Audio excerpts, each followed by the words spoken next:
Good day, folks, and welcome to another edition of MLC Talk. This is the platform we discuss all things Lutheran. Thank God today is Sunday, the 1st of February 2026. For our host this month is our dear friend and brother, the one and only Dr. George Toto. Dr. Toto, welcome back from Liberia. Yeah, welcome. I think you see me looking all fresh. Absolutely. Yeah, eating all the organic food. Yeah. We've been holding the ground for you. Let me say to our viewer out there, for me, let me say happy 2026. Yes. Well, we're going to be back on the show again after taking a sabbatical. To be in Liberia, to visit family, and then also to engage in one or two projects. We're going to be back. And then whether the whole frustrating about coming from the warm weather to a cold weather. I know. Yeah, that's it. But our viewer out there, we're going to have a very good show today. Share the show for us. Yes. Share the show your platform, and then have a very good discussion about. We want to discuss the future of the church with it. Yeah. Very concerning when it comes to the global village that we speak of. Yeah.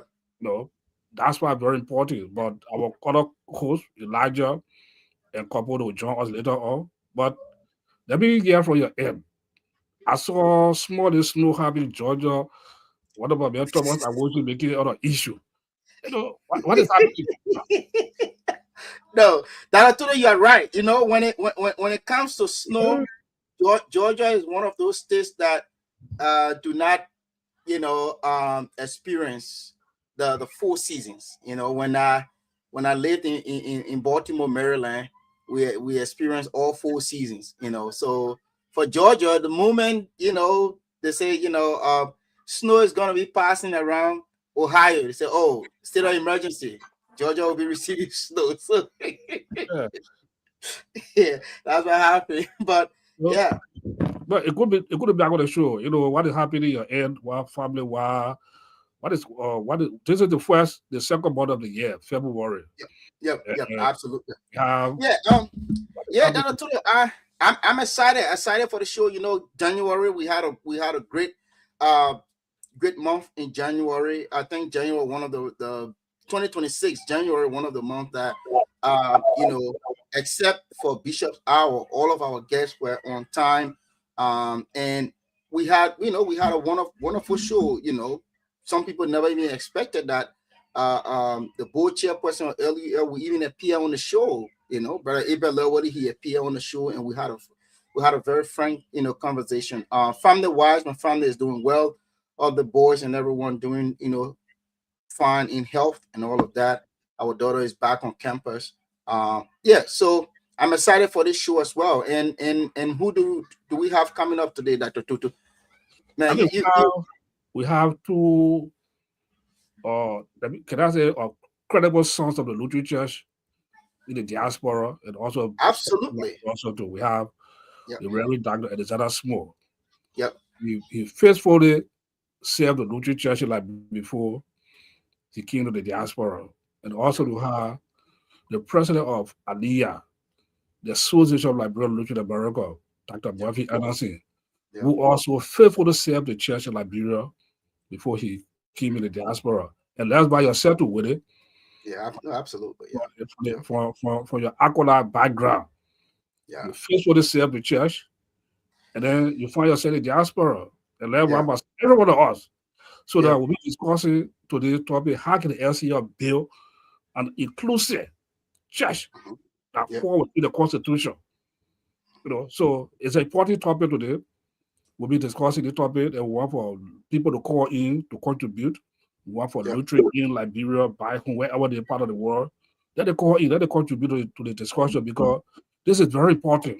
If we don't discuss the issue, it will continue to undermine the credibility of the church, especially if you read the preamble of the Constitution of the Lutheran Church. They talk about one body, Jesus Christ, to help the church. And Jesus Christ to help the church, it surpass everybody. That's true. With the diaspora, whether we're in the back home. So this is a very important topic. So let's share the show, your platform, our guests. Then go to the discussion, and then we'll be bringing our studio guests on now for to start the discussion. Yeah, absolutely. Before we can bring in our studio guest. You know, this is something that is concerning. Um, Even on in the secular world, you find out that um Liberians, back home, we tend to look at that Liberians in the diaspora are somehow different, and we are all the same. We're all Liberians. So you know, seeing this creeping into our Christian cycle, or ecumenical cycle, we need to we need to be very, very much mindful. We need to be careful that it doesn't spill, that from the secular world should spill over. I mean, why it is understood that we can have, you know, uh, in some terms, those who are in the secular, community are the same people you find in the church. But I think we as a church, we should be that light. You spoke of my work, with the church, and also my days as an acolyte. In the acolyte prayer, say that uh, we should light our light so that it get light to the whole world. What is happening in the world negatively, we as Christians should send that light that Jesus gave us, shine that light into the world, so that you brighten the world, And I think everyone, if you live in Liberia before, and you live in Liberia before, and you don't live in Liberia now, and you are living in Liberia currently, or you live in the diaspora and you move to Liberia, we should still consider all of us as one. Quickly, and I will end on this, that I even got in touch with the Reverend Sakuya Davis. If you remember Reverend Sakuya Davis, Yeah. he's in Germany. I reached out to him and I told him about the show. He is so excited. Reverend Davis is excited. He will be appearing on the show sometime in January, not January, in February. He is so much excited. He want to come on the show, and he also want to contribute. So, let us see each other, as brothers and sisters, than diaspora Liberians and the diaspora Liberian Lutherans, and then and local Liberian Lutherans, those on the ground, those in the air. I think we have seen Liberians and we have seen Lutherans. Yeah. But I think we can bring our. Yeah, and then let me just share the form before our guest come or whatever Liberia. I want the church corper, and I pose it. People recognize it all, and the Lutheran connection.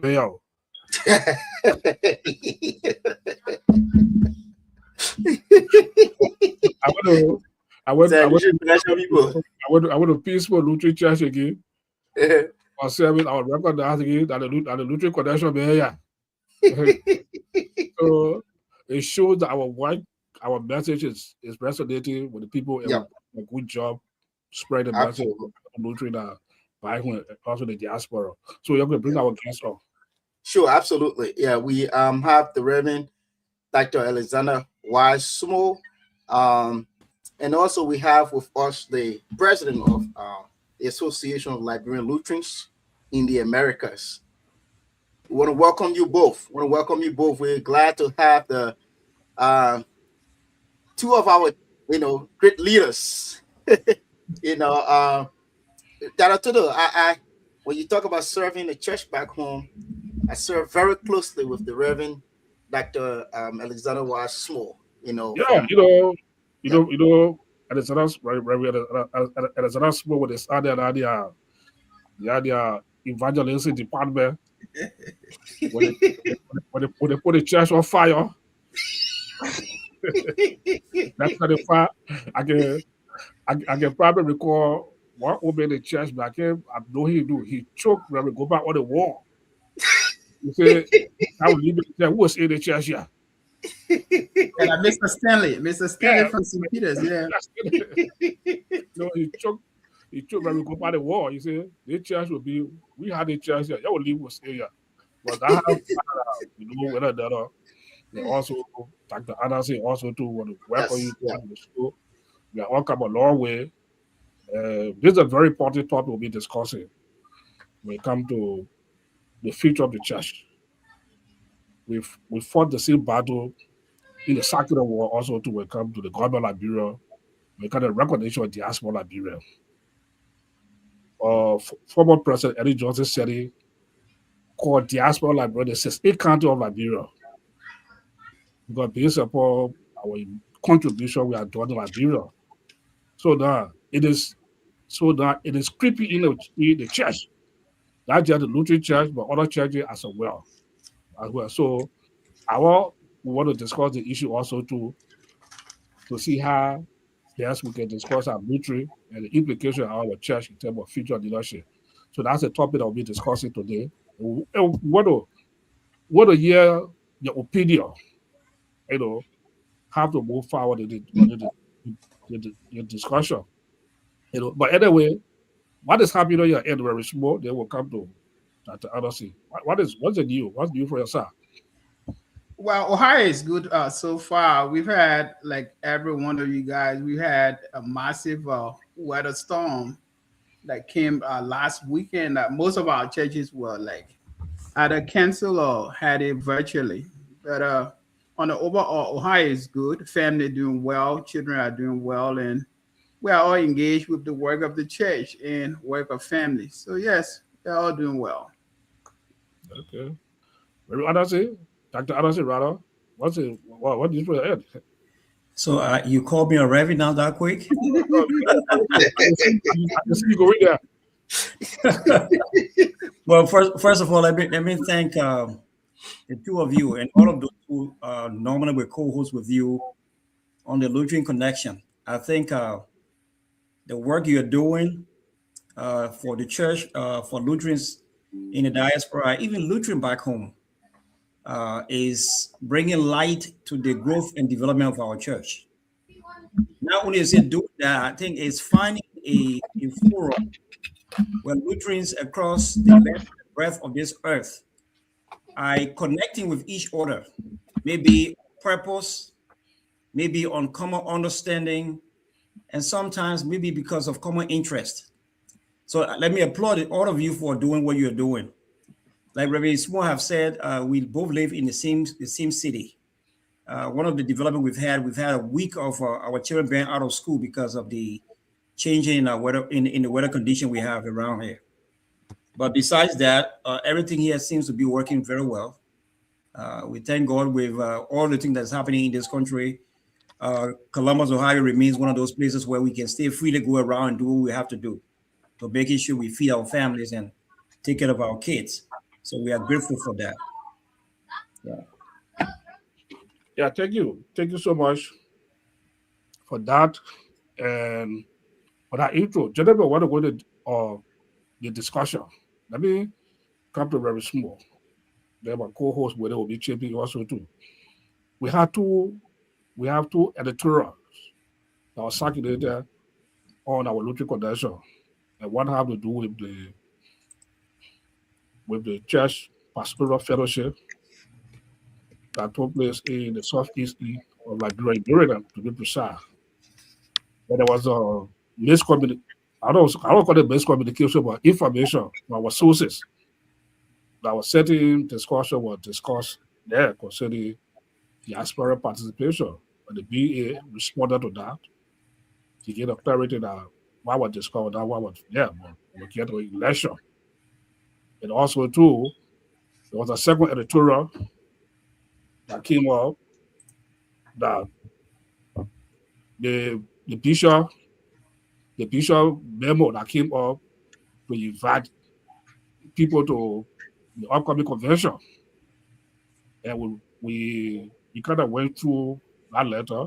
We saw other partners that were mentioned in it. And the biggest diaspora Lutheran organization, Aliyah, they were not mentioned in that communication. And they call for a little bit of concern. That's the reason why I want to discuss diaspora participation in the Lutheran Church in Liberia.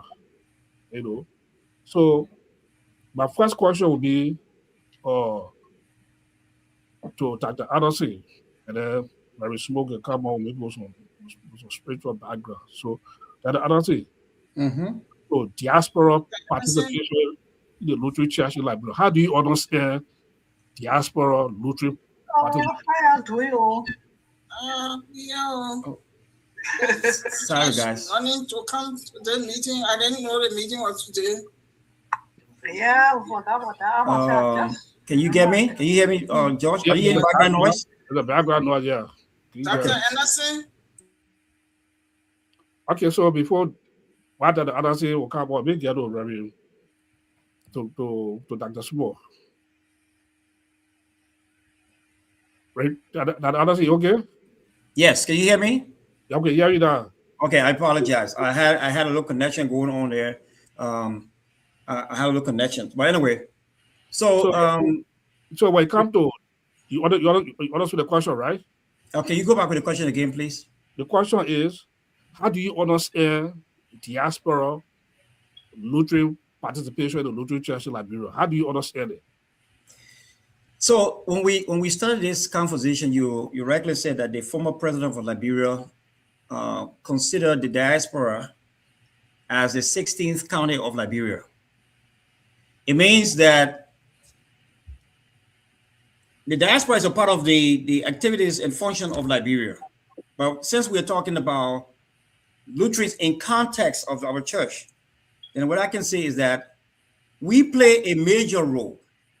We are part of the church, and we are a functionary aspect of the church in all aspects of it.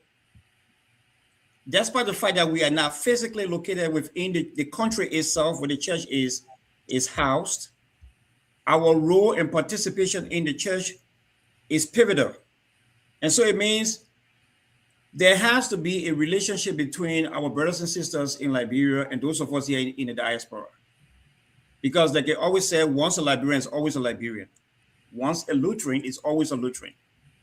Regardless of geographical location, we find ourselves. But what I can say in that light is that those of us in the diaspora and those of our brothers and sisters in Liberia, we have to find a way to peacefully coexist, to work towards common cause and common development of our church. There can be no greater Lutheran above another Lutheran because of geographical location. In other words, those who are in the diaspora cannot say we are greater than those who are in Liberia. And neither can the people in Liberia say they are greater than those in the diaspora. We are all Lutherans. We all work for the same goal and honor the same faith. So when I think about those of us in the diaspora, I'm saying to myself, we are Lutheran just as our brothers and sisters are in Liberia. Thank you.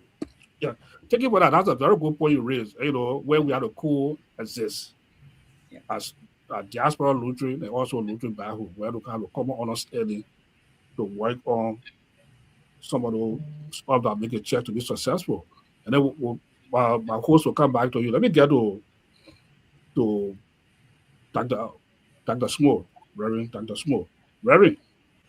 Yes, sir. You serve the church in Liberia, and faithfully, and then you came to the diaspora, and you are familiar with the Constitution of the Lutheran Church in Liberia. So, beyond financial support, I know with the diaspora will give financial support to the church in Liberia and all those opportunities. So, looking at the Constitution, I know it has certain requirements for people that are in the diaspora, maybe for the pastoral level that want to serve the church in Liberia, and other things, and they have a constitutional revision committee led also to do based on changes in the Constitution. But you serve the church. When it comes to your understanding about diaspora participation, leadership, structure in the church, how do you support the argument that people in the diaspora should support or serve in leadership in the church? Well, like my colleague said, it is very important for us to understand that the Lutheran Church is a church of all believers. All believers are called to ministry. We are all called to serve the church in whatever way God calls us to serve the church. And like Murphy said, participation is very important for all institutions. And in other words, inclusivity or inclusion, especially when they come to the church, leaders should be very mindful. And when I say leaders, it's not just the bishop, but leaders of the congregation, pastors, those who serve the church in leadership should be very mindful as to how they get everyone involved. Because this table It's not an individual table. When I say table, I mean the church. We are all called to sit at this table and serve along with God. We are all called to ministry. And like you said initially, I served the Lutheran Church in Liberia, from Sunday school to youth ministry to the Department of Evangelism at St. Peter's to seminary, served as a vicar, and then ordained and served for a little over 8 years. Will you tell me that I don't have any say in that church? No.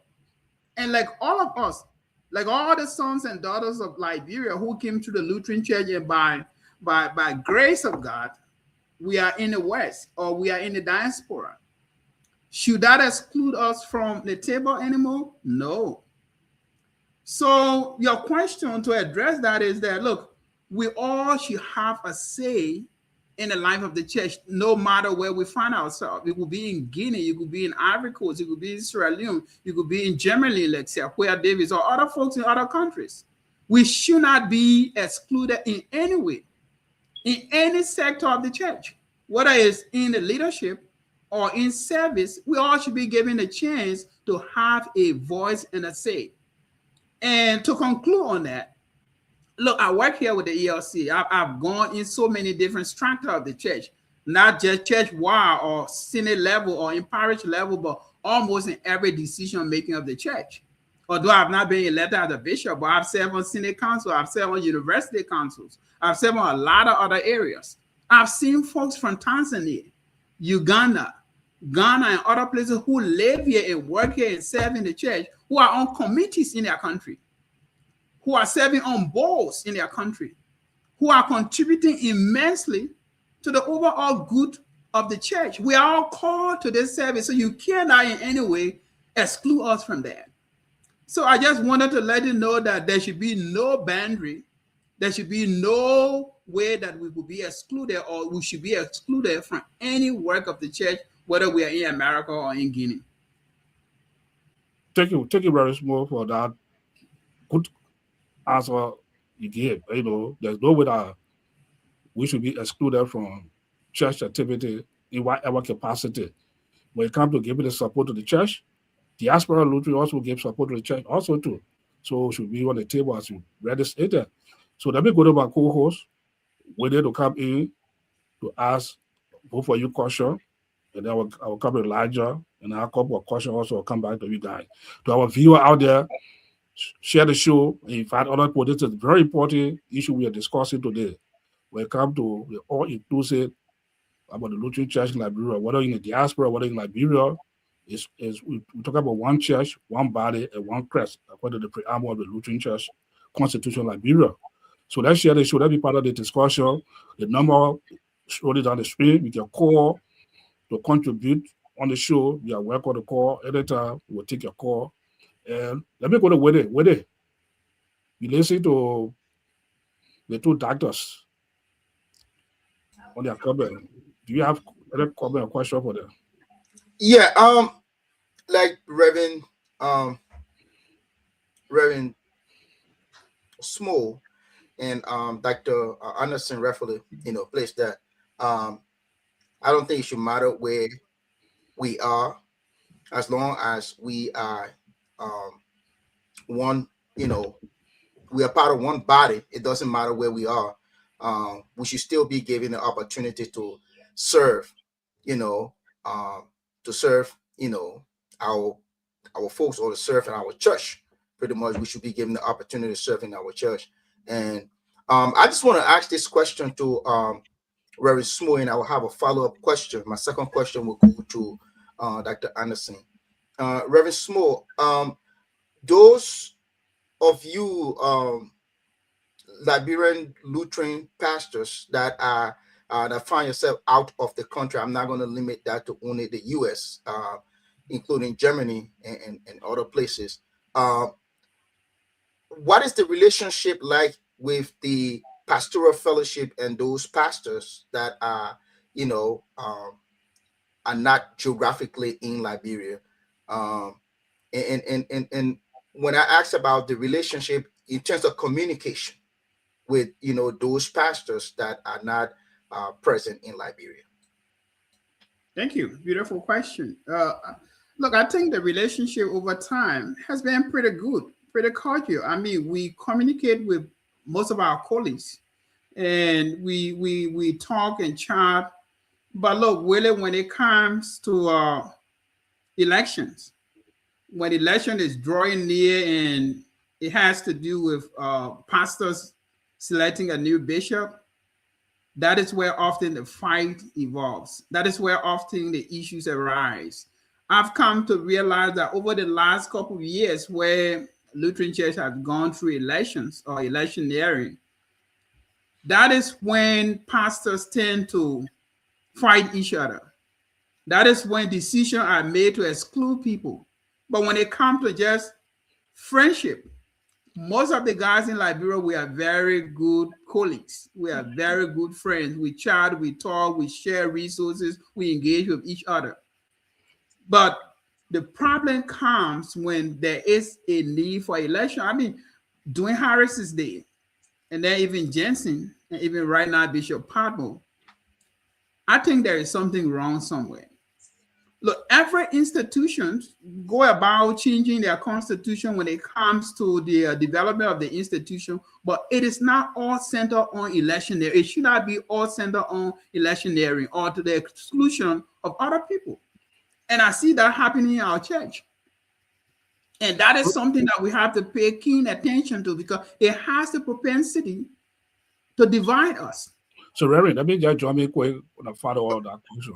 Why you think it happening when it comes to election? They want to look how you got different, but you got contribute, participate in other activity. Why you think it happening? Why? It's fear. Why so? I think the whole thing is fear, and sometimes fear comes as a result of not totally understanding what is happening on the outside of the country or on the outside of the church. The fear is that guys from America will come and take our leadership and lead us or want to control us. That is just mere fear. Because for us here, our intention is to see the church do well. You know how much we go about raising funds for the work of the church. You know how much we go about fighting for our church in Liberia. And if anyone will want to see our church moving forward, is to understand the whole body as one group, and not just see people in Liberia to be different from us here in America. And quite recently, like you mentioned in the editorial of the MLC, I've heard it. I did not go to the pastoral meeting in Maryland, but I've heard in the breeze that there were issues that were raised regarding residency clause when it comes to electing a new bishop. Look, like I told folks when we were in seminary, I got no intention of becoming bishop in Liberia. No intention of that. But other pastors here in this country should not be in any way denied of the opportunity to serve the church. Do you think the church should deny Allison? Or the church should deny Yoko Boema, Jim Stockholm, Amadou Salif, Moses Dennis, Moses Goba, Vani Yakwasu, all the guys who lived their life in Liberia, born in Liberia, went to school in Liberia, served the church in Liberia, gave their time to the church in Liberia, who are a member of the cloud of witnesses, should be denied only because they were privileged by the blessing of God to come here? That should not be the case. And we all have good relationship with these guys. All the guys who are making decisions in Liberia, even the leadership right now, when they come here to a LEA meeting, you see the engagement we have with each other.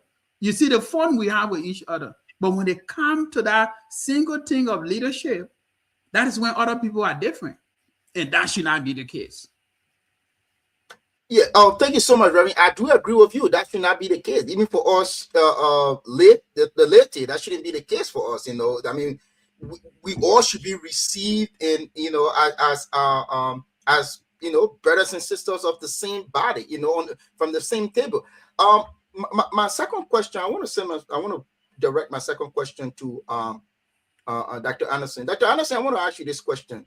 I know in past time we've been having this, you know, this recognition issue, if I may say, recognition issue, you know, like kind of recognizing us fully and like where we stand, you know, where we stand when it comes to the relationship in terms of recognizing us? Are we just donors, or are we seen as only donors, or are we seen as partners? Okay, or are we seen as, you know, being a part of a whole, like Dr. Smo just, you know, rightfully mentioned. So in one of the editorials, you found out that the recent invitation that was sent out, Aliyah is nowhere to be mentioned. I remember in Ohio, at the Ohio Convention, we passed a resolution sending a communication to the LCL to create a space on the table so that Liberian Lutherans in the diaspora, irrespective of the geographical location, outside can be Guinea, Ivory Coast, where we should have a seat on the table, because we have a stake, you know, in the LCL, so we should have a seat at the table. We found out that quite recently, invitation was now extended to Aliyah. And I mean, what is the status of Aliyah when it comes to the LCL? And I really want us to be honest about this. What is the status? Are we considered as just another group as an outside of Liberia, or we are considered as partners, or we consider as donors?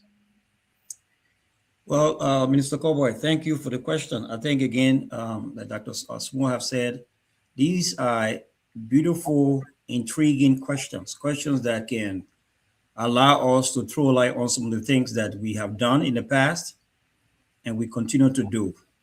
I like to preface my answers by saying, in this old adage, that questions don't need answers, but people need answers.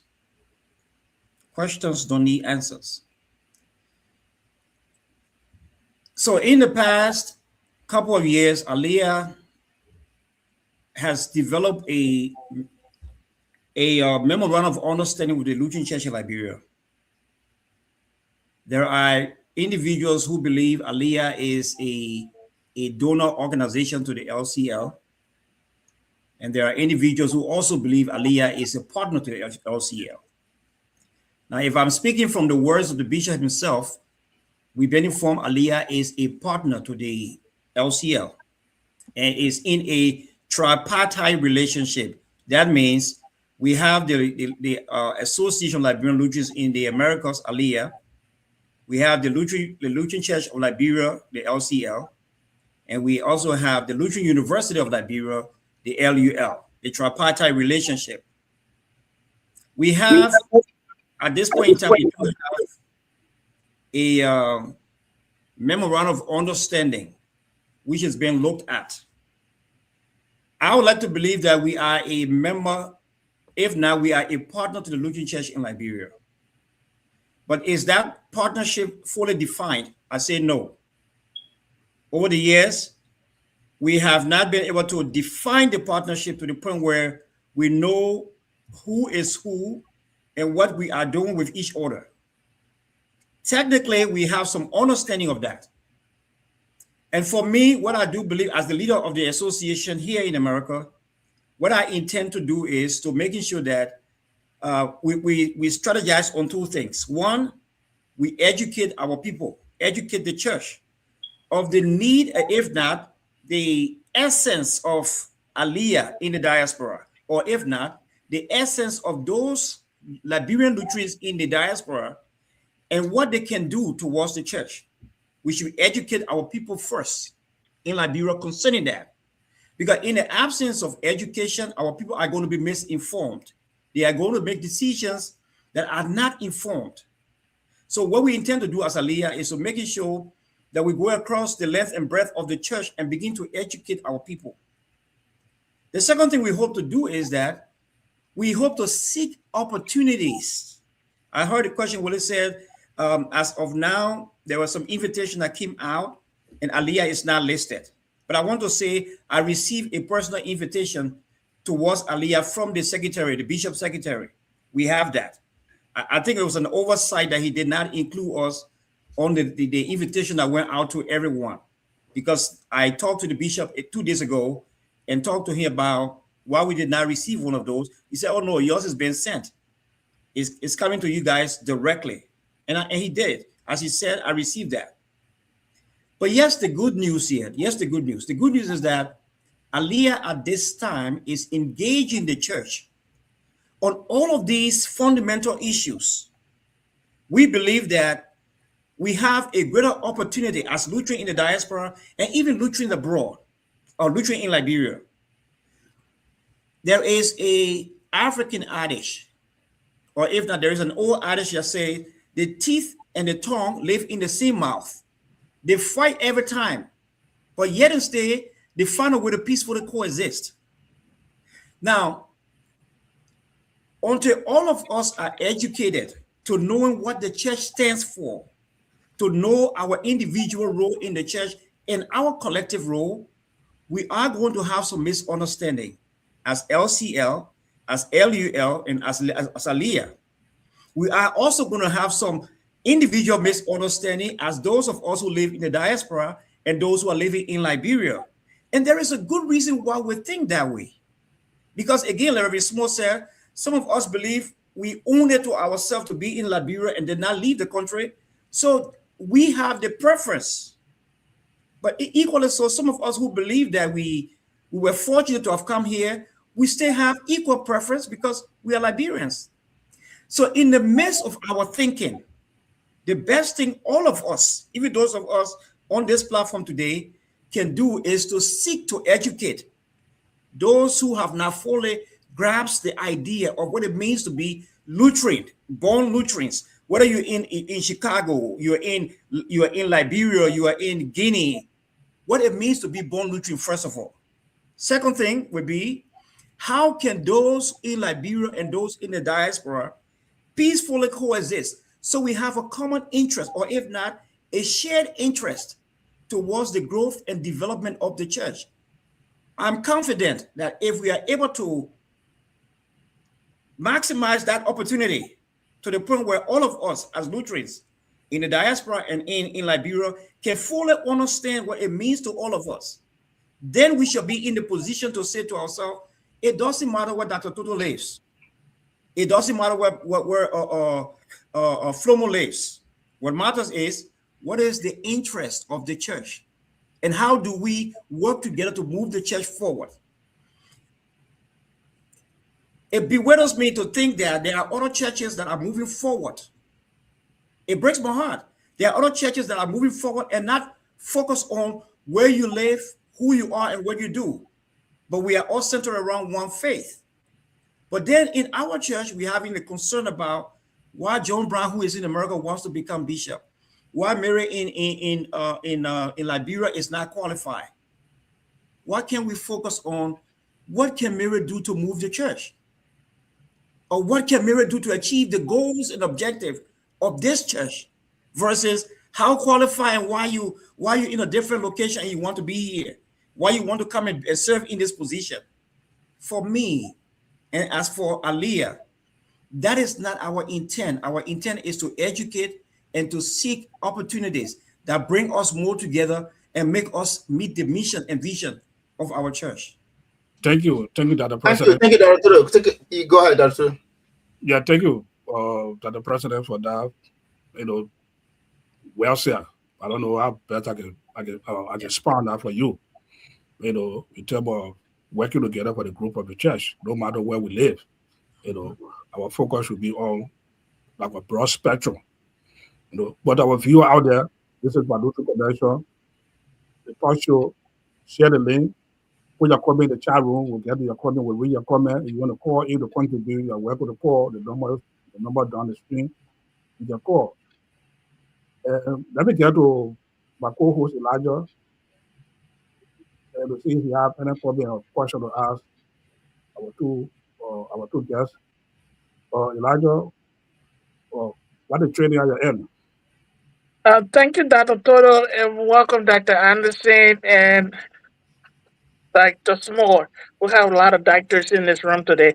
It's good to see you guys on the show. Sorry, I had to join the show a little bit late. It's confusing you, right? Yeah. Yeah. I had to pick up a son, but it's good to have you all on the show. Minnesota is kind of pretty much cold right now. We have snow today. So right now we are like 23 degrees cold. So that's how cold we are right now. But it's good that we are here and we are having this conversation with you people. And it's I don't know why we are even talking about inclusivity of the LCL at this point when it comes to diaspora. But sometimes there are things that spark certain conversation, and I'm glad that we have some experts in the room to kind of give their opinion about this situation. And so, with that, like what Dr. Anderson was saying um, about looking at what people can contribute towards the church and working together to make sure that the church is growing in Liberia. So I want to direct my question towards the social, economic, and structural factors of the LCL and how or what role the diaspora plays in that. So I want to ask the both of you, Dr. Anderson and Dr. Small. But any of you can pick up the question. How do economic differences between diaspora Lutherans and local members kind of influence the dynamics of the church? Well, so let me go ahead. So you call my name first. Yeah. But I'm not a theologian, neither am I an economist. Yeah. Like you said, on a social spectrum, when we look at what is happening here in the U.S. when it comes to campaign finances and political activities going on, we see that the rich guys are raising more money to support their campaign. Economically, and this is not to demean our brothers and sisters, neither the church officials in Liberia, to say we control them or we give them all the money they want. No. Economically, the diaspora Lutherans or those in the diaspora are a major factor to how activities are going on in our church. And I can be proud to say that all of you on this platform are members of Aliyah. All of you contribute to Aliyah when we have our assembly. And that's the point I'm coming from. You all contribute towards the financial engine of Aliyah. In the same token, the money you gave us to function with, we take that money and we send that right back to the church in Liberia. For example, before our current president of the Lutheran University went to Liberia, Aliyah was found to give him $15,000. Up to this time, Aliyah have already given up to $35,000 to the church to function in the area. Now, mind you, the church has 3 different functions. It has teaching, preaching, and it also have school, or if not education. That teaching, preaching, and healing, right? Aliyah has been very instrumental in making sure the economics of the teaching ministry is being fulfilled. In a sense, we are giving towards the LUL to keep it going faster or keep it going further.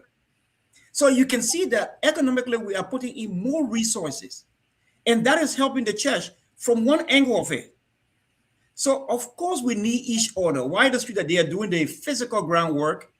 Economically, we are viable in making sure the mission of the church is achieved. That's more your perception on that. Well, and I like the question because I mean, look, if for you, Elijah, you work with one of our financial institutions with the ELCA. Look, the Lutheran Church Global or the Global Lutheran Communion sees the United States or the ELCA as the pinnacle of global Lutheran ministry, whether economically, whether socially, or politically in any way. Look, I'm not, like Murphy said, I'm not trying to downplay what the contribution locals make to the church, but look, about 85% of all resources, not just Liberia, but global Lutheran communion, 85% of resources that support the ministry work, whether in teaching, whether in healing, and whether in structural leadership, come from the ELCA. I've sat on committees with the national church and sees the amount that is contributed to ministry globally. And much of those decisions are derived or are predicated upon the impact we made here locally from other countries. Like I was talking about the Lutheran Church in Tanzania or Lutheran Church Makini Yesu, one of the largest Lutheran churches in the world. The ELCA contribute close to $1 billion to that church. Yep. So here, we pay our tithes and offering and pay our due diligence with the work we do here in the ELCA. So if the ELCA is taking decision of supporting the national budget of churches worldwide, that is on us. And pray tell me, what Aliyah is contributing annually to our university, it just is some of the amount that come from other different sources of the church that people need to be mindful of. And look, normally you don't blame our ordinary members.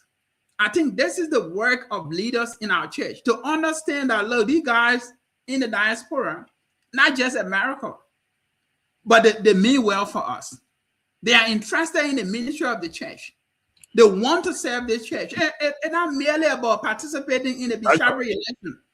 You go ahead. Richmond, let me just interject into your copy. You know, when you talk about that, the not just the member, let's just put the issue of the dual citizenship, right? The fight for dual citizenship was not just fought on the leadership level. We have to go down to the grassroots, to the common Liberian citizen. I hate to use the word under the super all but we went down. The dual citizenship advocates went down to the least Liberian to spread the message to them about the importance of dual citizenship. So when it comes to the church safety, don't you think we have to go from congregation to congregation also to educate, to let people know about the importance of diaspora Lutheran contribution to the Lutheran Church in Liberia? You should be given the privilege to do that. And that is why I initially say it has to do with a top-down, bottom approach. Because it's a phenomenon that if leaders are not interested in, you can't make any change with the ordinary person. Yeah, and just to make a follow up on this question that Small and that Toro, talking about the issue of the diaspora Lutheran. I talked to somebody who went to the pastoral fellowship, and they were telling me about some of the things that they discussed over there. And one of the things that came out was they used the Bishop Emeritus Jensen as a case study in order to propose what they were proposing. Some said that he did not know the church. He was away so long. So when he came back, he did not know the church. So he did what he did in his leadership because of ignorance, because he didn't know the church at that point. So with that, their perception, either positive or negative, about diaspora Lutheran that are affecting total integration into the local church bodies. I think that's a defecation, because the idea of Jensen, it's relative as to knowing the church. Although Jensen left Liberia in the 80s and stayed probably 30 years in the United States prior to going back to Liberia. But compare all the other pastors here. I'm not just trying to discuss for pastors, but compare the pastors that are here currently in the United States who may be interested in leadership. Those are guys that live in Liberia all through the war.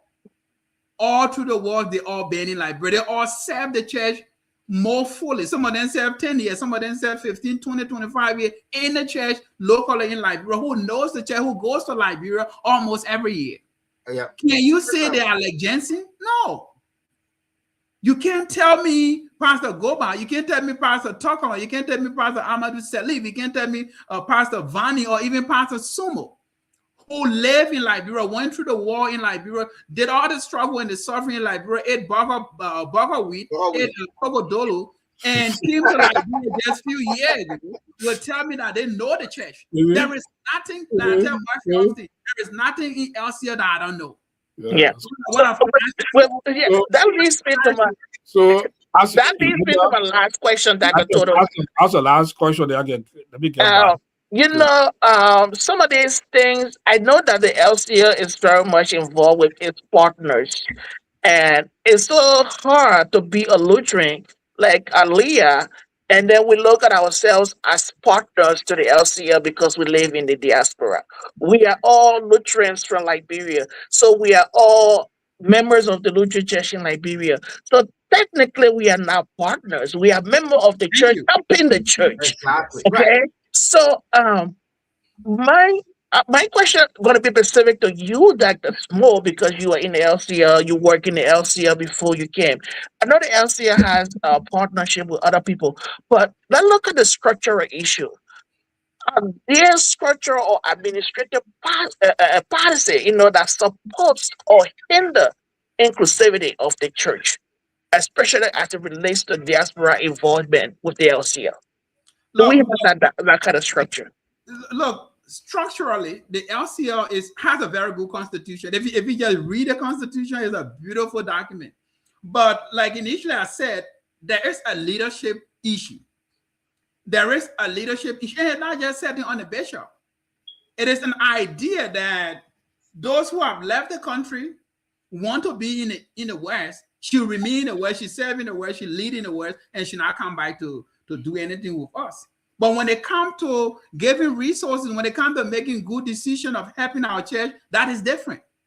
That is a leadership problem. Because, look, Mr. President, Zina is youth president. Mr. President, the issue is that, look, what would it take any of our pastors to have a scholarship to come to this country and we turned it down? Or what would it mean for any of our pastors to have a daughter or son or brother or relative get an opportunity to come to this country? Would they turn it down? Would they turn against their own relative? No, they would not. In fact, today, I was just looking at one of the statistics the other day when we had a meeting at the ELCA, about 98% of all Lutherans globally, not just in Liberia, even in Europe, want to be a part of the church, want to be a part of the ELCA, because this is the melting point. This is where all of the support for any ministry global, whether the LWF, whether the LWR, all the different activities that we support globally, half of the resources come from here. Will you not want your child to be here, to be sitting on the table to make those decisions? You will want to.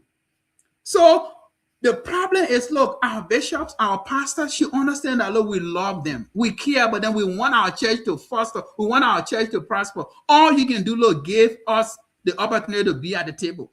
Whether it's the bishop election or it is parish service, we can be on parish committees. We can be appointed to serve as associate pastors in Matthew, where I am in America. I can preach as in Matthew, where I'm from here. There's a global village. And people in Tanzania are doing it. People in Kenya are doing it. People in other churches look at, for a typical example, look at what is happening with Better World Outreach Church. Their pastors leave from here every year, go preach to their parishes. They are on committee. They are on their university board over there, seeing the good of their church. Look, give your people here the chance.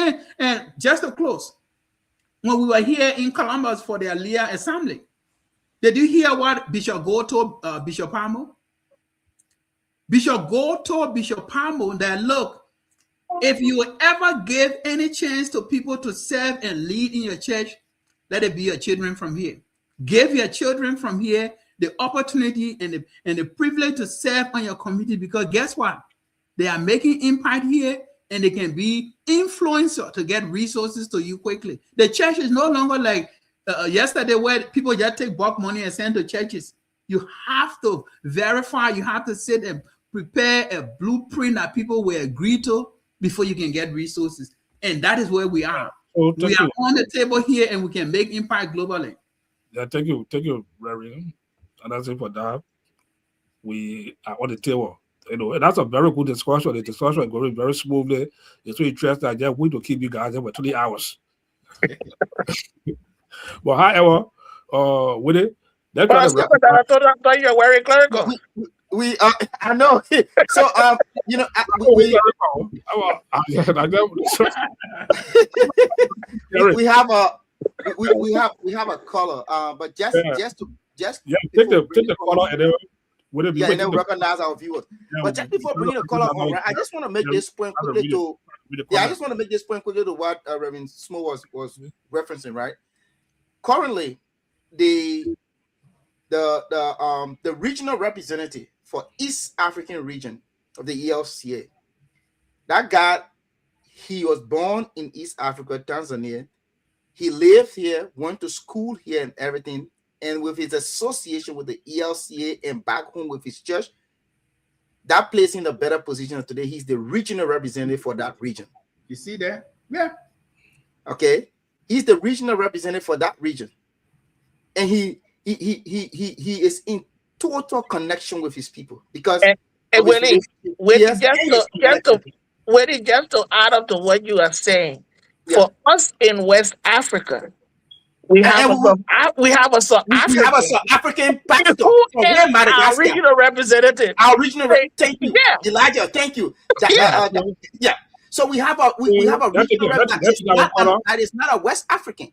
Right. Let's take our caller. Let us bring our caller in, please. I'm sorry for holding you on the line. Please state your name and your comment, please, and we give you a minute, please, or two. Okay, my name is Sonny George. I'm calling from PA. Sorry for the quality of my voice. I'm under the weather. So sorry. Try to drink some fufu soup. Okay. Dr. Anderson, Dr. Smo, thank you for your deliberation. They are in the right direction. If I could make one quick recommendation just before I move on with my point. Yeah. I think it would be really expedient on this kind of discussion to have maybe one local and somebody from the diaspora so that we can exchange these kinds of views so that somebody will be there to talk for the diaspora. I'm not saying like in a defensive way, so that they fear that Dr. Smo is talking about, and maybe they will discuss among themselves.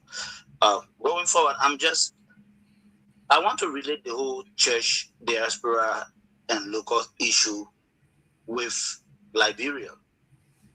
That's just how it is on a national level. People from here are regarded as, it could be a myth, sorry. They are regarded as some high or well respected, that got some economic power and those kinds of things. But I can tell you that the locals' contribution are very, very much tangible and meaningful, and it keeps the church going.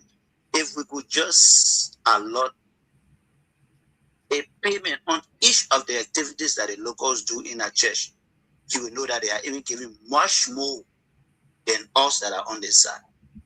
That's one thing I want us to know. So that's the beginning of the fear. Even though they are there, they're working every day, day in, day out, rain and shine. But we don't look at it as something, as some meaningful contribution, except it has to do with finance contribution. And I think that we should look at our contribution from both ways instead of always just looking at it. Financial contribution. There are other things that people are contributing that are much more powerful than the financial contribution. That's one point. The next point is that we need to investigate or maybe do an analysis on where does the fear come from. If we go back home and then we are in our little group and the way we talk, we think that it's casual, but people are there, they're looking at us, they're trying to look and see, analyze the kind of behavior we put down and what we are talking about. So some of these discussions bring up maybe the fear of the unknown that Dr. Smo is talking about. So I think that on the other hand, we should also look at what the Constitution says when it comes to who is eligible to become a leader in the church. So although Aliyah is paving the way and becoming much more like a funding agency, I think we also should change our perspective on just talking about providing funding, because the more we talk like that, it makes us to look much more like a funding agency. To conclude, I think that this discussion is a very good discussion, and we should weigh it from every level. Contributing not locally is much more as important as giving financial contribution to the church. Thank you. Thank you so much. Can I add to what he just said, though?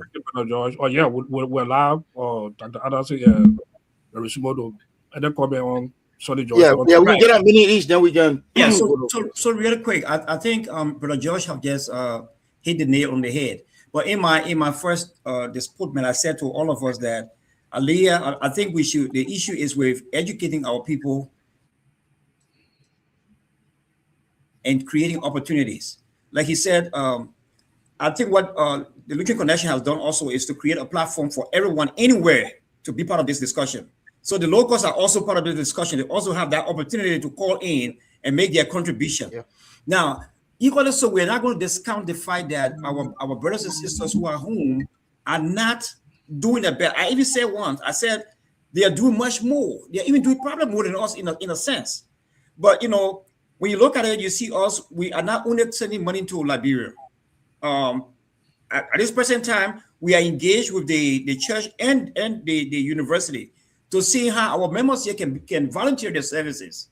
And so we are building that structure. That's what we're doing right now. We're working with the Lutheran University and the Lutheran Church to making sure that we can develop that structure where our members, in fact, we're trying to target those of our brothers and sisters with terminal degrees and those with higher degrees that can go and volunteer and teach in the university, or if not, be a part of their own church. So again, all of these things are creating the opportunity for us to identify what is needed.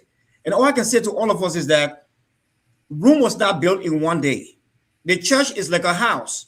All of our expertise are needed to build this one house. So it behooves all of us to making sure that we avail ourselves in the areas. And this is a very good discussion we're having.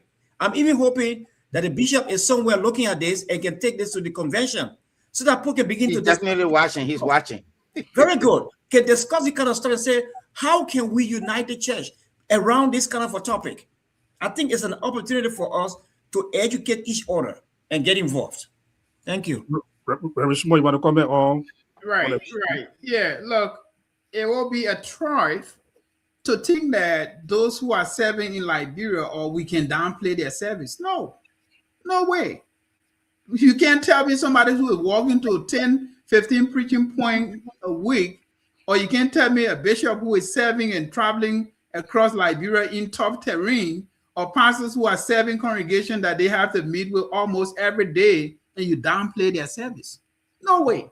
Or in fact, we can't count their service financially. They are serving with their life and blood. We appreciate that. We praise God for that. But when it comes to allowing each of us who have served the church the same way to be denied the privilege of having a say, then that becomes an issue. Then that becomes a problem. And so, like I said initially, we all should be allowed to contribute to this calling that God has called all of us. We all have a calling. We all have something to contribute to the good of the church. And thank God that many of us were privileged to come over here, that we could be used in many ways to support our church. We're not saying people who got education in Liberia or is serving in Liberia or are doing ministry in Liberia, their ministry don't count. No, nobody will tell you that.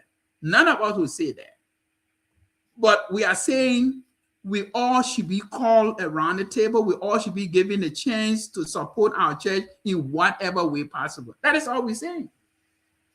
Before we recognize our viewers, can we just take this caller, please? All right. Yeah, go ahead and state your name first, please.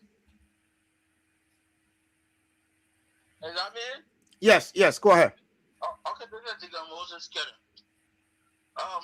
Great discussion, and I do agree with the positions. And as a stewardship guy, I really like what Brother George talk about the support our local gave, which is well. And Reverend Small is a very good testament. Man who receive his pay in kind, so we can't underestimate that. That's for real. But I just want to make comment of using if they use that. Sokolos case as a case study, I think it's unfair because you are using one situation which I personally did not accept, did not like the situation. And like I said, are you hearing me? Yes, go ahead. I knew that Sakolo when he was at GSC when I was a high school team, and he was not. Anybody, you are remaining like you. I don't think I would have been going to be a bishop. Not for any reason that I did not see. Even at that young age, I didn't see him to be one of those firebrand that could have done something for the church. I just felt that way. So, but using him, yeah, he performed very poorly to my own measurement. But we cannot use him to pressure everybody. My suggestion would be LCL. And you may be surprised that this decision keep honored Joseph Guru himself. I listened to that convention when things were raised as a resolution. But my point is, I think we should just have a level playing field because once a Lutheran is forever Lutheran. Use a level playing field to give opportunity to Lutherans to serve. But when you go and disrupt us just because we are in foreign land with our heart all in Liberia, that does not make it fair. Just have a level fair play fee. My suggestion would be that your Lutheran pastors overseas are Lutheran pastors at home as well, and they can have opportunity like other people. Thank you very much. Thank you so much. Thank you. So I think that I told some of the locals. I don't know if Reverend Wokolo Colley, if you send me your email, I can send a link to you so you can make your contribution. We'll try the discussions, the ongoing discussion. We'll try to find a time to get the locals. You get the locals on. Okay, all right. Yeah. All right. So yeah, we can recognize our viewers if you want us to. Recognize the viewers. All right. So we want to recognize our brother Jerome Jala, Royal Jerome Jala. He's the former president of the National Lutheran Youth Fellowship. Our dear sister Marlene Moldwa Kekula, she is the not treasurer, but she's the secretary general of Aliyah. And our sister Dede Sana is there in Bombay. We also want to recognize Joma Mensah. Joma Mensah is watching from Badnansville. Emmanuel Sumo Kobo, that's my junior brother. He's watching from Kenjor, that's Grand Cape. The Reverend Dr. Towo Thomas Jala, he's pastor all since. But Cesar Goya, he's watching from the resistant headquarters of Minnesota. So Cesar has been on the front line. He has been on the front line. That's right. But we just ask that he be very, that he should try to be very careful as well. Yeah. No, wait, what? Man, when you come from Liberia, you can survive anything. We here. We're not going anywhere. That's not play. Bimba Dukley from Pipeline One Time. Bimba is a regular, follower of MLC Talk. Sis Flomo Livingstone there in Providence, Rhode Island. Oh, Sis Flomo want to say welcome. And also welcome to Aliyah. Hopefully, we can get in touch with you and you form part of the association here at Aliyah.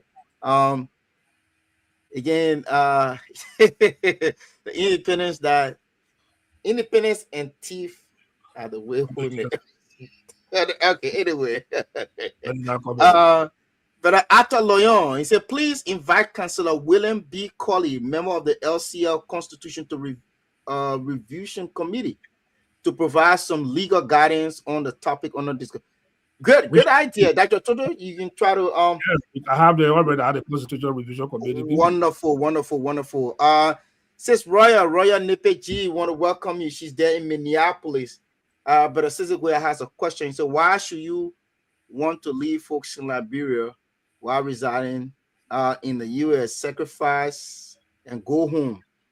A fear of keeping us in the U.S., why should folks? That's his. We can get to that coming. The Reverend V. Zesta Lila Yakwazo. Reverend Yakwazo, again, want to say thank you for following. Reverend Yakwazo is one of us. Sis Clemi Swakoli Gwikoli is from Zozo. You're following from where Zozo, that's good. Yeah, from Zozo.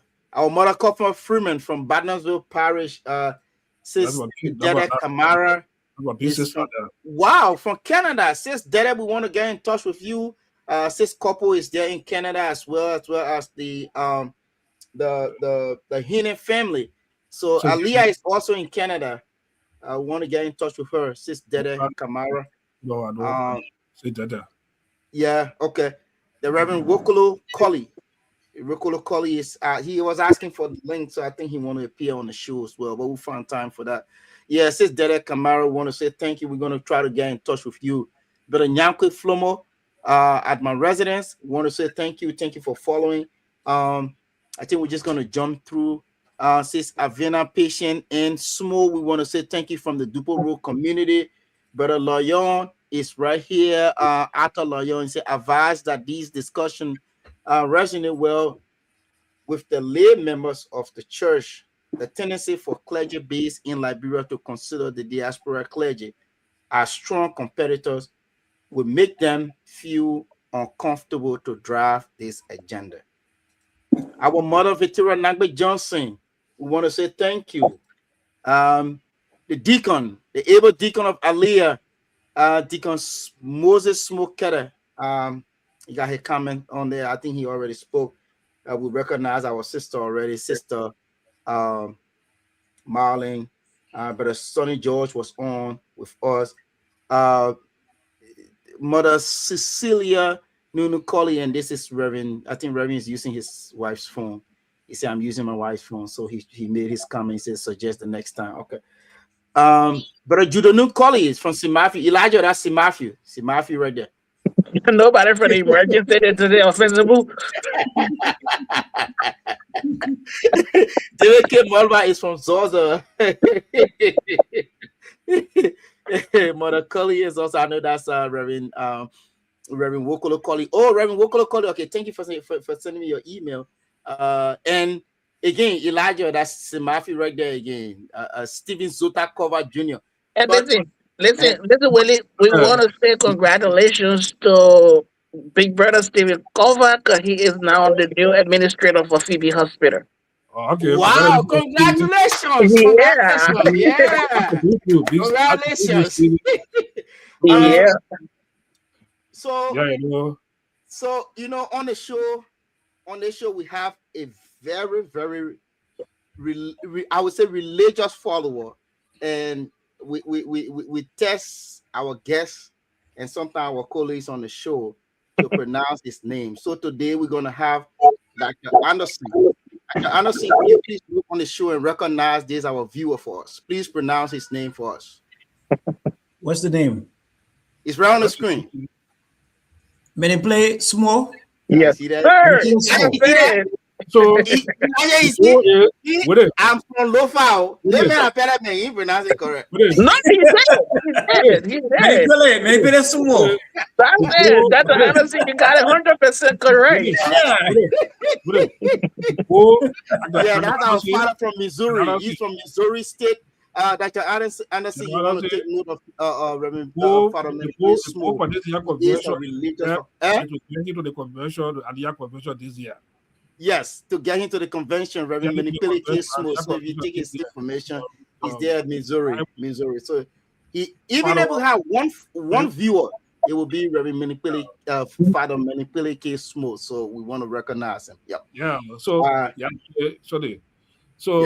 anyway, yeah. So we should be wanting to show how one question to ask our guests. Yeah. And then we want to show that. But we want to congratulate our brother Steve for his appointment at the Phoebe Hospital.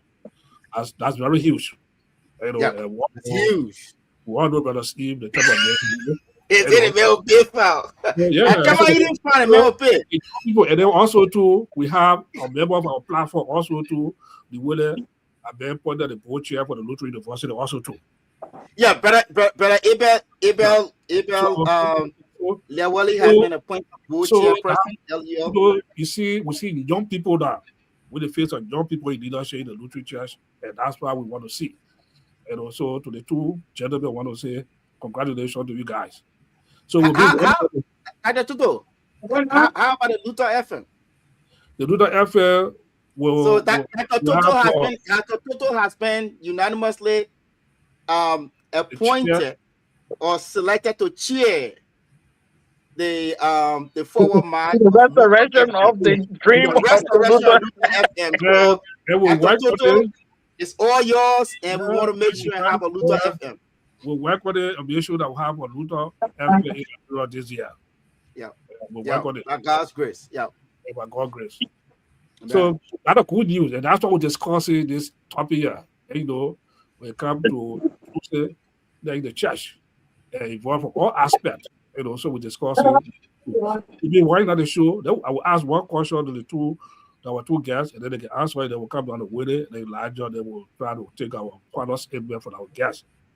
But very small. We have a constitutional committee already set up to review the Constitution. I think Peter Wilson is on that committee. He's the only person I know personally on that committee compared to other people. And I believe there's a gap that in terms of leadership, and that's why the Constitutional Committee is there to look at. If you were to speak to a member of the Constitutional Committee through that revision, what would you tell them? Looking at diaspora, Lutheran that in the diaspora want to sail back home, what recommendation will you give them? Well, I think it's praiseworthy to see most of our young Lutheran taking leadership in our church, and it's praiseworthy to hear that my dear brother Steve Cover now leads our church hospital in Banga. Steve Cover is a guy that I trust. He's a great young man with good character. So that's good to hear. Also to know that Abel is the chairperson for our university. Those things are beautiful things to hear. When you hear these kind of things, it pushes our heart to want to serve our church. And quite recently, I was quite grateful to see the Constitutional Committee.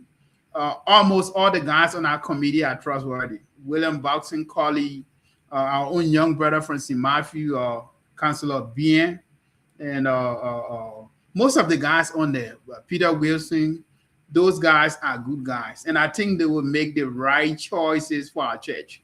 And my recommendation to them is to make our constitution an all-embracing constitution that will take into consideration every strata of the church, every means whereby each of us can be given a chance on the table to contribute, and not just to be bishop or to be leaders of stuff, just to be a member of the church, to see our church moving forward like any other church in Liberia. Look, I was just talking to a friend of mine who he and I did our dissertation together when we completed our doctoral degree.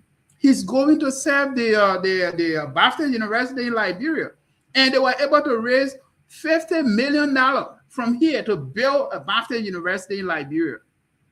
That should be our urge to build our church, to build the institution of our church around a place where we all will benefit from, not to the exclusion of any one person. So that would be my challenge to this Constitutional Committee. Don't just listen to one side, because most of the time we make decisions based on personal aggrandizement, how it will benefit just few people. But you will come to realize that in 2-3 years, the decision we make right now will crush the benefit of our church in the near future. But like Deacon Sumo Keta was saying, look, if you allow everyone in the ring, it will challenge us to perform better. And that is my challenge to the Constitution Committee. Open the Constitution in ways that give everyone a chance to have a voice. Thank you. You want to comment on that, Dr. Anderson? What recommendation you think and give to the Constitution? I'd love to do that, but I want to look at the broader spectrum of the church, not only the committee. Because the committee is alcohol will be gone tomorrow, but the church will remain. Like Reverend Smo have said, the individuals who are on the committee are young people and older people. It does not surprise me that that we are seeing this kind of trend in the church. I think the Lutheran Church in Liberia is going through a transformational phase. While it is true that there are some of us who still deny the existence of these young people, qualified young people in the church, are going to lead the church tomorrow. The evidence exists that the church is transforming itself. Brother Ira Lewelli, there is it's no accident that he has become the board chair for a young university, but he's a young man, right? So all we can say is that, the opportunity the church has at this time is to begin to look at the different generations we have. I think it is a greater opportunity for us to see that in our time, that our elders who have served the church all of these years, some of them are still around. But we are going through this transformational period where the young ones are beginning to assume. Long ago, young Lutherans were not interested in those kind of stuff much. But today you can see that we are all enthusiastic about taking leadership. Today we are sitting on a platform that is being developed by young Lutherans. And we are talking about the growth and lifeblood of the church on this platform. That should tell you that the young people in the church are thinking. That should tell you they are creating opportunities for us to while we are global, but to meet in a small village, like on this kind of platform. So my advice to the committee is, like Dr. Small have said, think about what is good for the church growth, regardless of who it is that you're bringing on there. If the person has the expertise to provide the knowledge you need, put them on there and use them wisely. Again, generations within the church are changing, and until we can tap into these different generations, the church will remain stagnant. But we are hoping that we can look at other churches around the world and see what they are doing with their young people, and we can begin to tap into these young people and include them into our cultural aspect of the church. It will make a difference for all of us. Thank you. Well, you want to ask you one question? So, yeah, absolutely. So the question I want to ask is, you know, our involvement in some of the decisions to be made. I asked a question earlier about, invitation, said, okay, or my understanding was an oversight and, invitation was sent out. As members of the Lutheran Church, though we live in a different geographical location, isn't it important for us to have a voice at that table, the Constitutional Revision table? Because I like the point that that Dr. Anderson talked about, that not only the Constitutional Revision, but everywhere in the church, we should at least have a seat at a table. We should have a seat so that we can be a part. We cannot be seen as guests. We shouldn't be standing from afar and looking within and thinking, oh, I wish. No. Okay. And I want to also draw from Brother Sonny George that, in fact, we shouldn't even be talking about partnership. We are a part. Okay. I mean, we can still be a part and partner, but we are a part of the Lutheran Church in Liberia. So do you see the need, Dr. Anderson, do you see the need that, and I think we stay in the early stage, that those of us in the diaspora, it can be those in Europe, America, Australia, any part, to have a representation at this Constitutional Revision, committee, because this is the law of the Lutheran Church in Liberia, and if we just have a certain portion of those Liberian Lutherans who will go and decide the fate of every Liberian Lutheran, in my opinion, it's not fair. But do you see the need that we have a seat at the table? Brother Colbert, thank you for the question you just asked. So this is how I want to answer the question.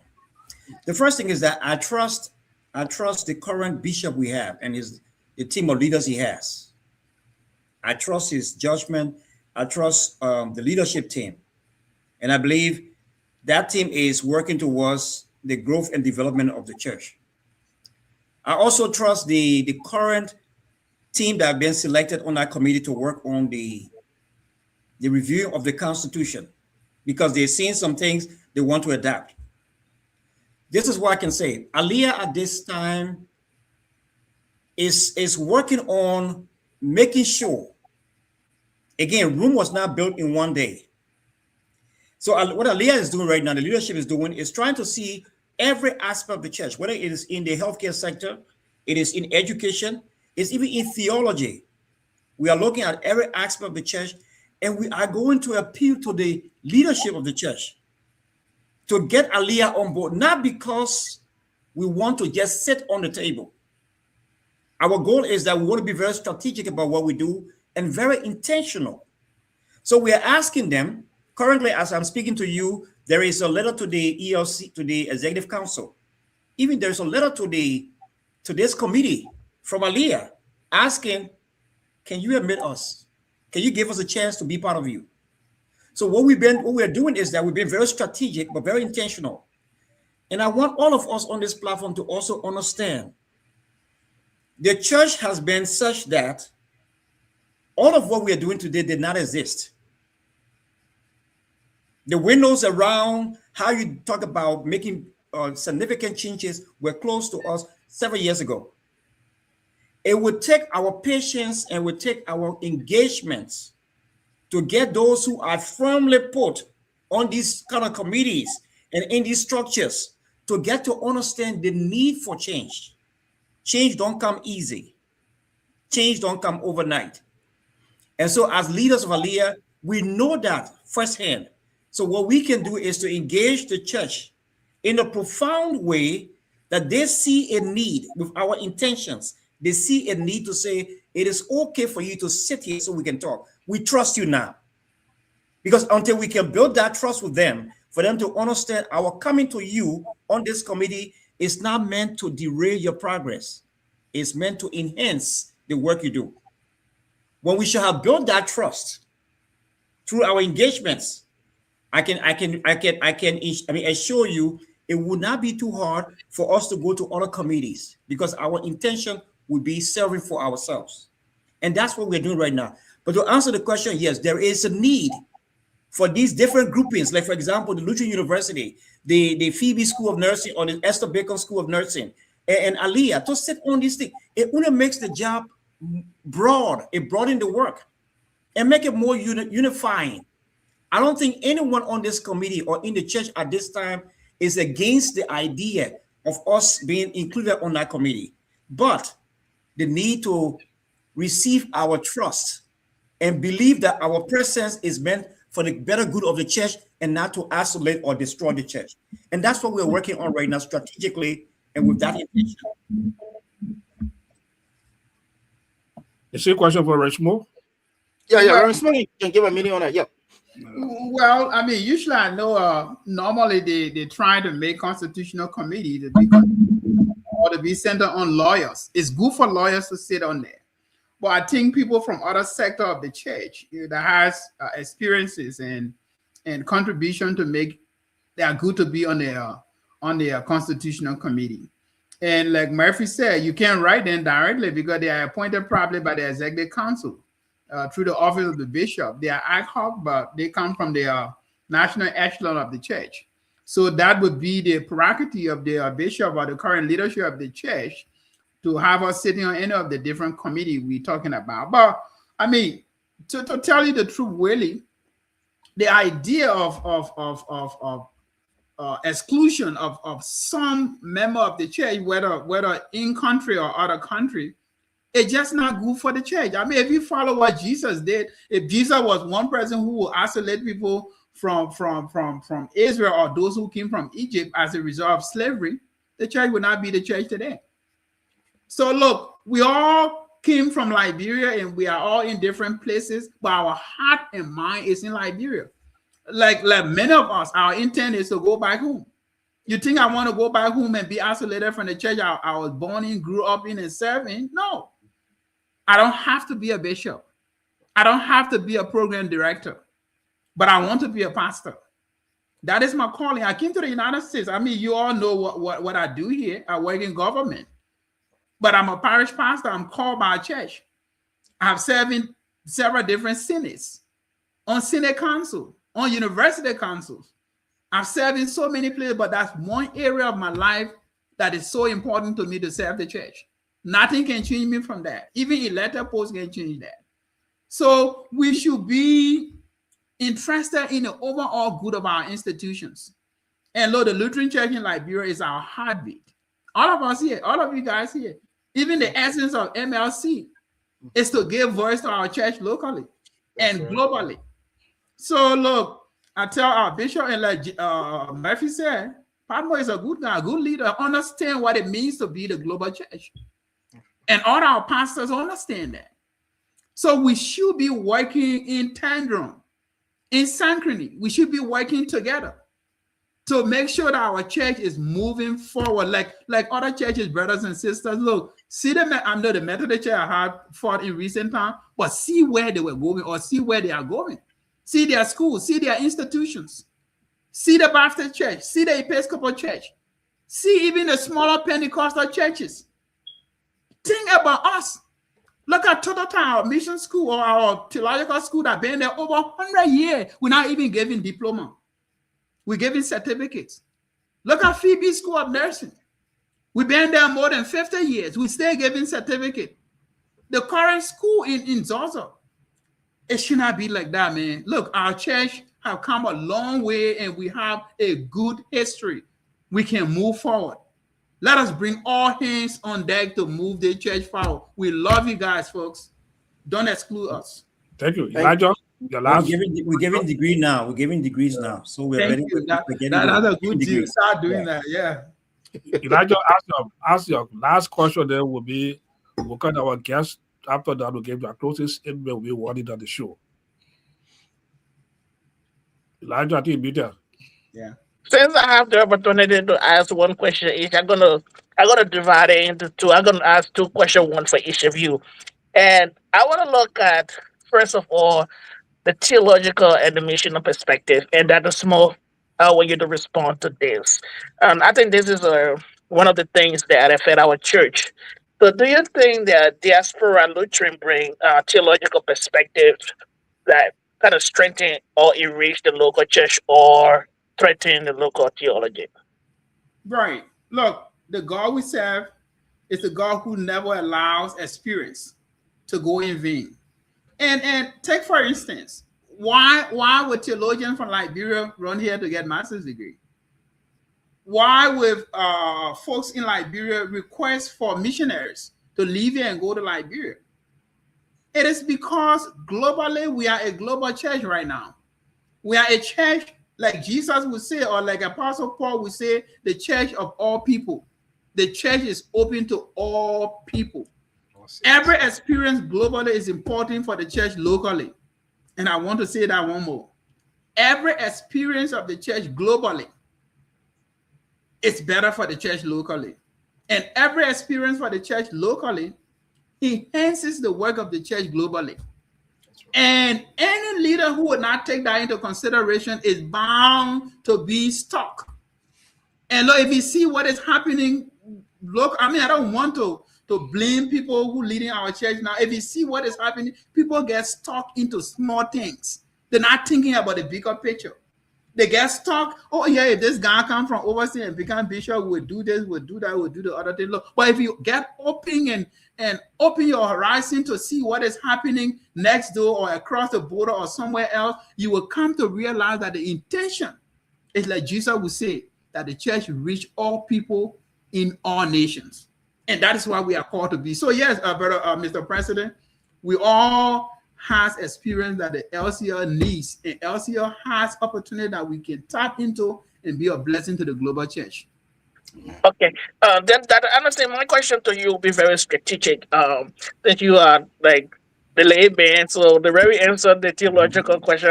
I'll ask you the kind of like the administrative question. What would you, as a leader, what would a stronger partnership between the diaspora and the local Lutheran church looks like in the next 5 to 10 years? Well, so if we are considering all aspects of the church, the teaching, the healing, and the preaching ministry, over the next 5 years, the hope is that, like all of us are seeing today on this platform, the church will sit and see itself not only from the borders of Liberia, but we'll look beyond the borders of Liberia and see how it recruits and involves those of its members that are on other side of the ocean. Now, something I want to say in that direction is that I came from Budiburon Lutheran Church in Ghana. I was a refugee there. The LCL was working with us. At the time, we had Bishop Paul Kofi. He was the bishop of the Lutheran Church in Ghana. Yeah. So there was a relationship between the LCL and the Lutheran Church of Ghana. We were there. We developed the Lutheran Church there. And the LCL sent pastors. They came to see us. There is a Lutheran Church in Guinea. Now, I come to see that all of the time they focus on people in America. But Guinea is not Liberia. Ghana is not Liberia either.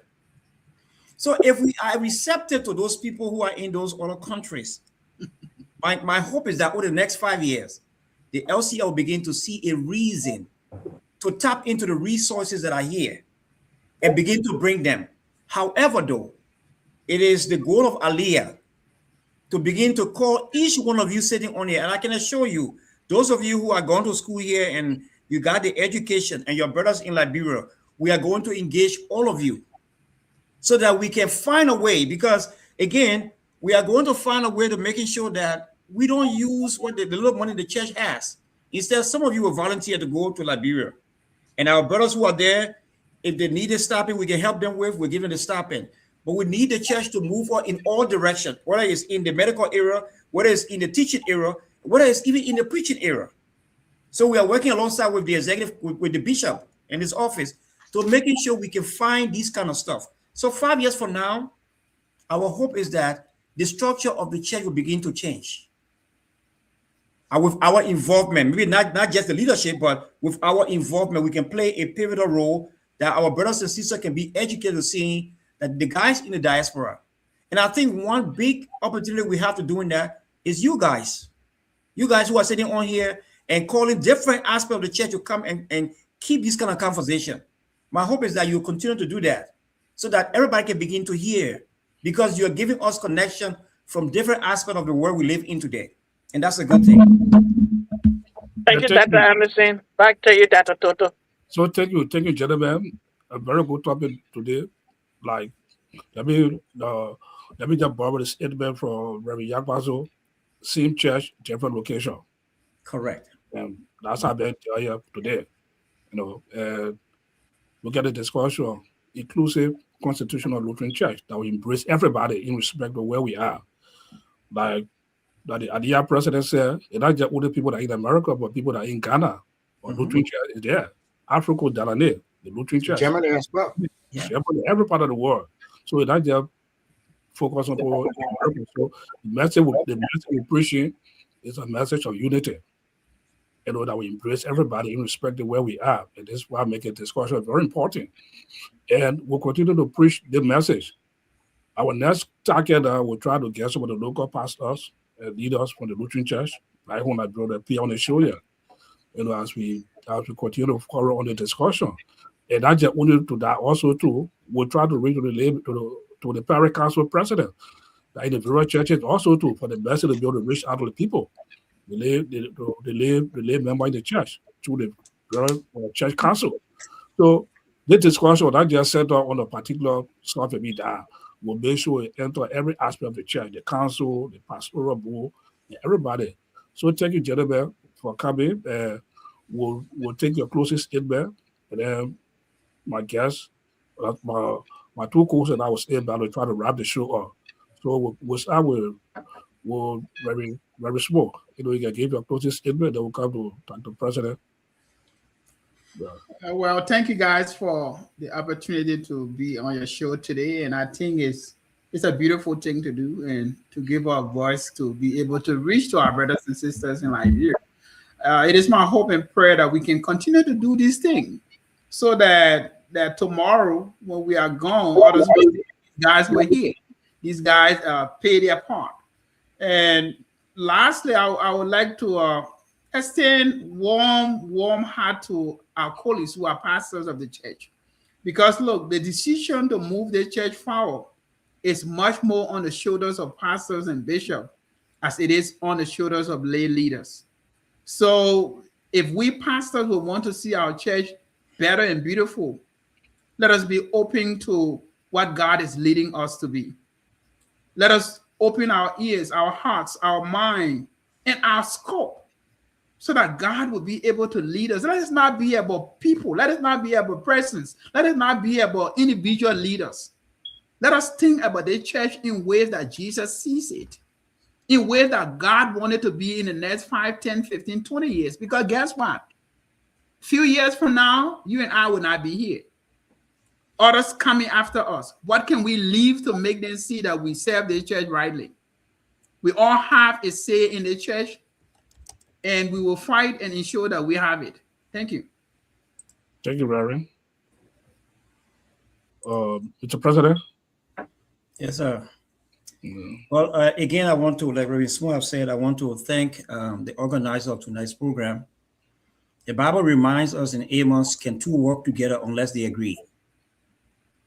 It is it's appointed unto all of us to making sure that we find a way to peacefully coexist as Lutherans, whether you are in Liberia or you are here in America, or you are in Guinea, wherever you can be found.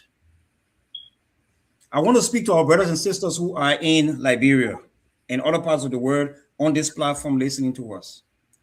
I also want to speak to our bishop and those in the leadership of our church.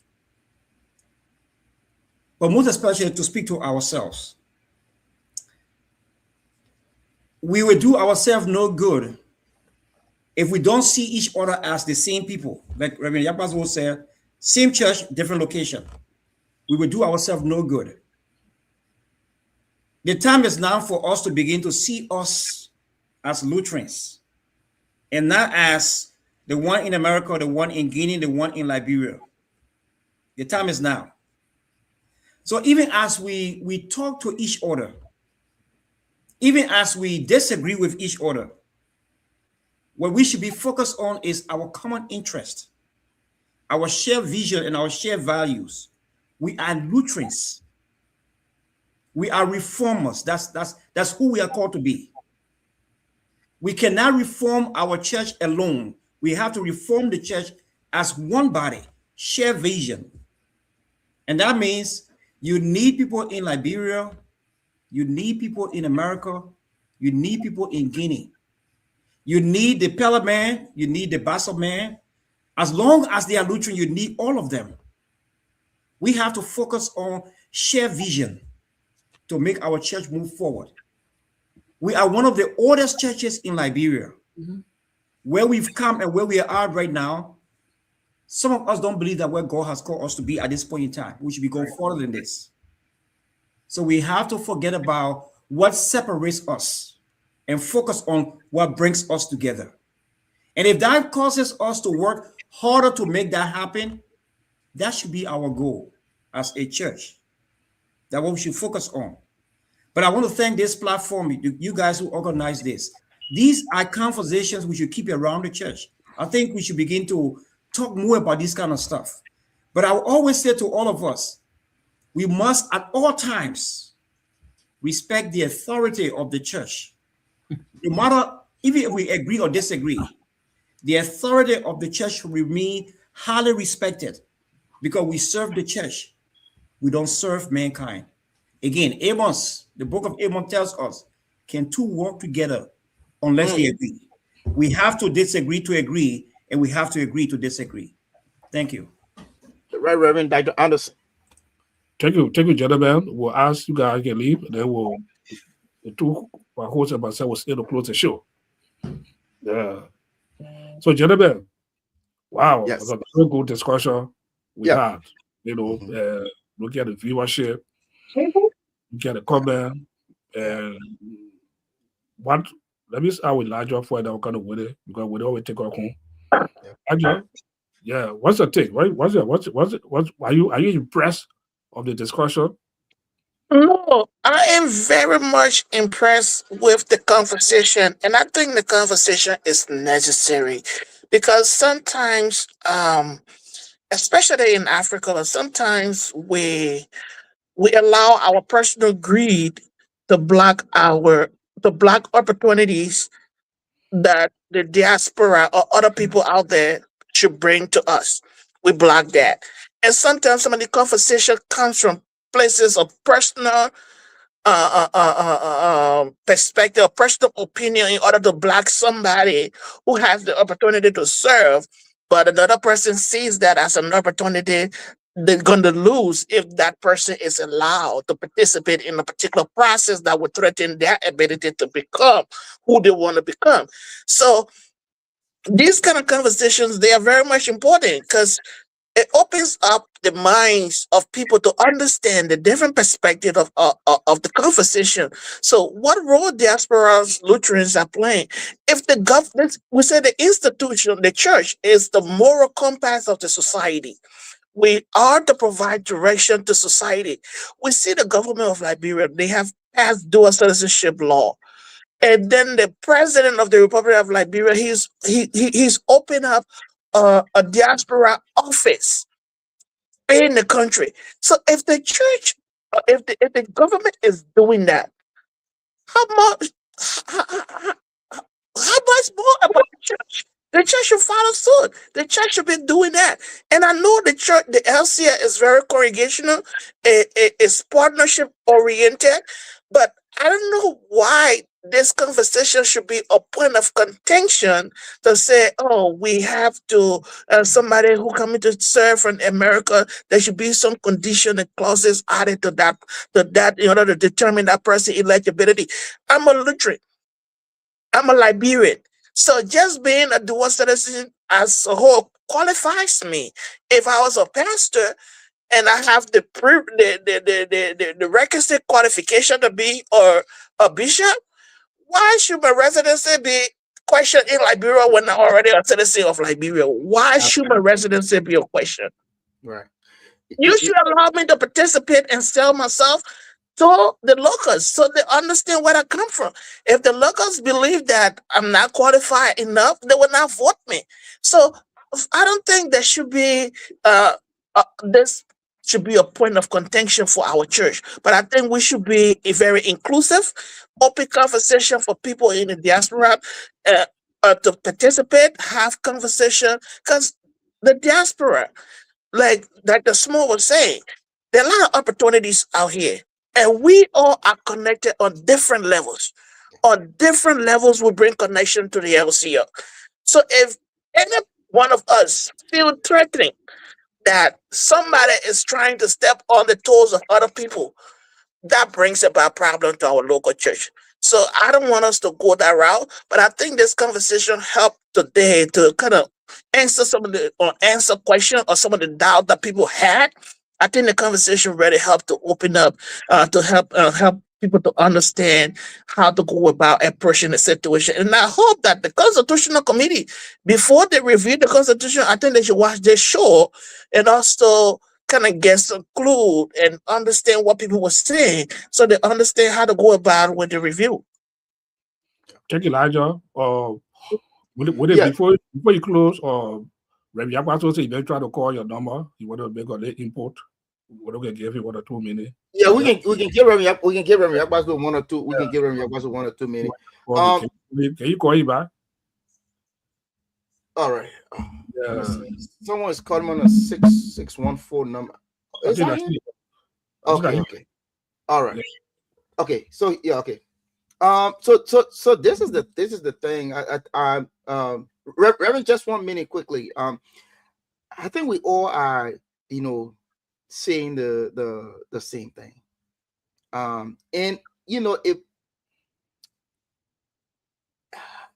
it kind of bothers me that if others don't look at these little issues the way we take it so personal, do you want to think that the brother, Dawoodi, his last name is a little pretty difficult to pronounce, okay, that his connection with his East African connection and the time that he spent in the church here, and this brother, do you want to tell me that no one else is way better or qualified than him to even be appointed to this level? But he was given the opportunity, or he has been given the opportunity, and he's serving along with his people well. He did not live in East Africa as compared to the time that he lived here, but his association with his people. Now, to this point, Taratudu and Elijah, I can guarantee the two of you, if the three of us want to go and run for council chairperson or congregation chairperson in People's Community Lutheran Church, I can challenge any one of you. I will tell you to go ahead 3 months before I can come for that election, and I can guarantee you I will win the election, because I know how I have served my people at People's Community Lutheran Church in Baltimore. I'm only saying these things that if you have served your people well, why should we have the fear that if someone is coming from Germany oh, because Sakuya Davis is in Germany and he's coming back, so he's going to come and influence things. No. We need to be receptive to one another. We need to open our minds. And I will say this. You know, I think it was 2 years ago. Correct me if I'm wrong, Elijah. Yeah, I'm going to wrap up on this. Since Dede gave like the former president of Lutheran Church, the former president of the Lutheran Youth, I think she made a donation of several motorbikes, right? Everyone is excited. But if Dede decides now that she wants to take some position in church back home, no, things going to change. It's going to say, okay, you know, she's not on the ground, we on the ground, and she's in the air and we on the ground. We need to stop this dumb behavior. We are all Liberians. We are all Lutherans.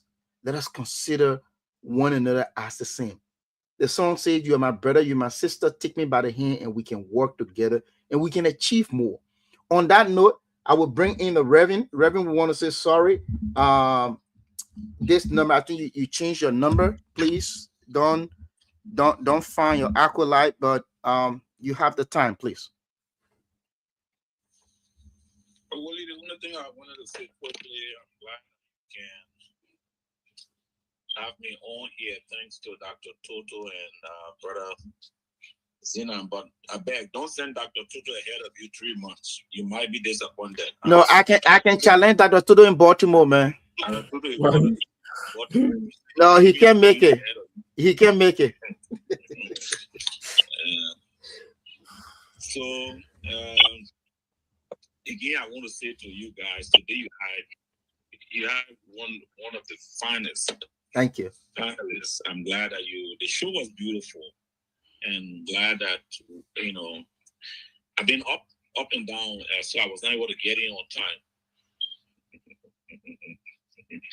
So, but again, I think these are discussions that we need to keep having, and it's helpful for our church. Like all of the panelists you have, like Dr. Anderson, Dr. Sumo, and all of you on the show, Dr. Toto, Zina, and you for the contribution.